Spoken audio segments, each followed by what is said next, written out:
There is no underestimating the importance water plays in our daily lives. Protecting that water quality is the responsibility of every land user in the community. With 65% of land currently in agriculture, it's an important role of the farmer to protect and maintain the water quality held within all our water bodies.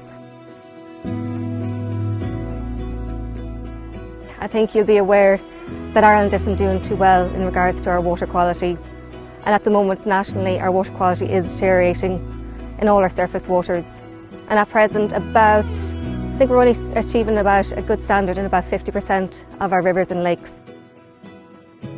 We are hearing it from our farmers regularly that and especially in regards to wildlife, that they are seeing these changes in their local rivers and streams, and we're hearing frequently that there used to be eels in this stream, that this used to be a good Atlantic salmon spawning estuary. We used to hear that they had pearl mussel in their childhood in a nearby river. What is happening now is that there are numerous minor and moderate nutrients making their way into our water bodies, and they're coming into the water bodies by very, I suppose, discrete or diffuse means, and they're very hard to identify.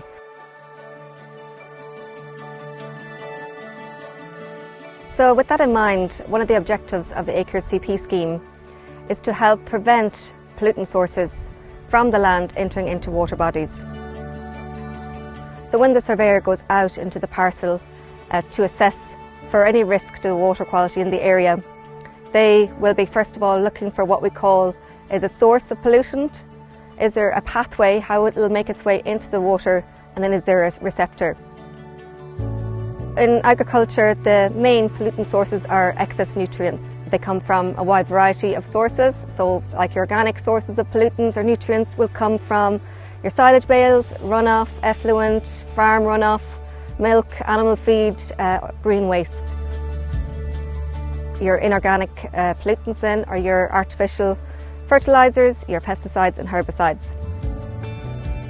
One that's not maybe a great awareness of in the farming community is the threat of sedimentation or soil particles making their way into the watercourses. Sources of bare soil or sediment will come from ploughed land or tillage. It'll come from excessive poaching by livestock along riversides, drain clearance or new drains are a source of sediment, even along riverbanks where sediment can erode from the actual riverbanks themselves, and this is very often exacerbated by clearance of scrub or vegetation along those riverbanks.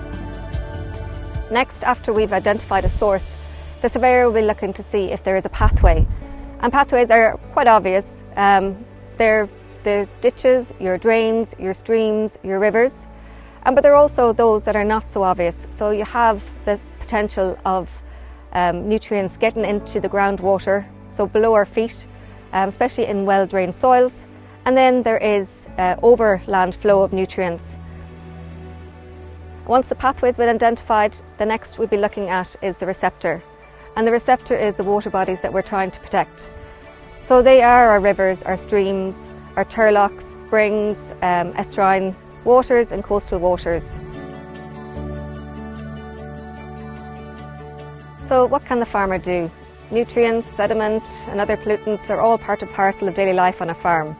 But how they are managed are in the control of the farmer. I think firstly having an awareness of the possible pollutants that are on the farm and the pathways is the first step in being able to manage and address those issues at a farm level. So we're going to go through some of the mitigation measures that the farmer can put in place. If we firstly think about supplementary feeding. Supplementary feeders are very often and unfortunately placed close to drains or river bodies, but unfortunately from those supplementary feeders there's a lot of leaching of nutrients and a lot of poaching of the land around it. So both a source of sediment and nutrients that can make their way into the river course. So making sure that supplementary feeders are placed in an appropriate area on the parcel and on land that can take the supplementary feeding is within the control of the farmer. If we think of another source of pollution in a river is the livestock entering into our rivers or streams. What can happen there is that the vegetation gets damaged along the riverbanks, and you have a source of sediment and also excessive animal dunging that can be entering into the riverbanks.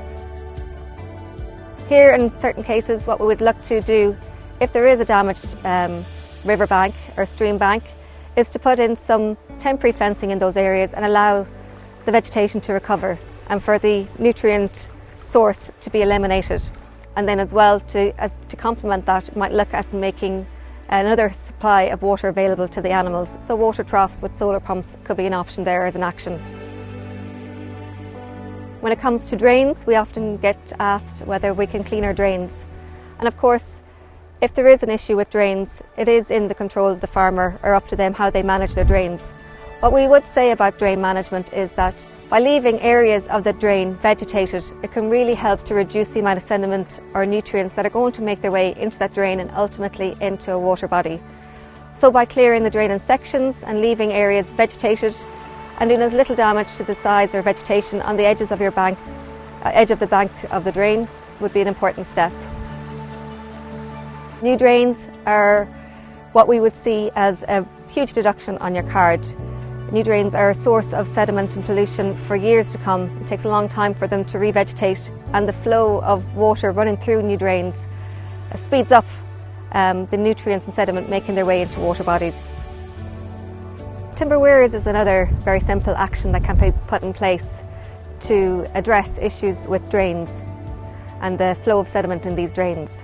They are made out of a simple construction of marine plywood that have a V-knot in the centre of them. And what this does is allows the water to continue to flow, but slows down and captures the sediment behind the timber weir.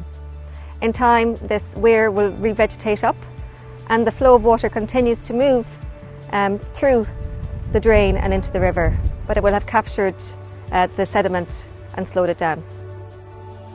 There are many benefits to improving our water quality. First and foremost, providing us and protecting our drinking water. But there are also many co-benefits to the actions. Improvements to wildlife, make improvements for livestock, land quality. It can help with flood mitigation, address issues with loss of sediment in our landscape. It can also create new habitats, and in the long term, I think, really help address issues with climate change. So the farmers' involvement in the CP scheme will give them access to the resources and support and guidance to address any issues at a farm level and help to protect Ireland's precious water resources.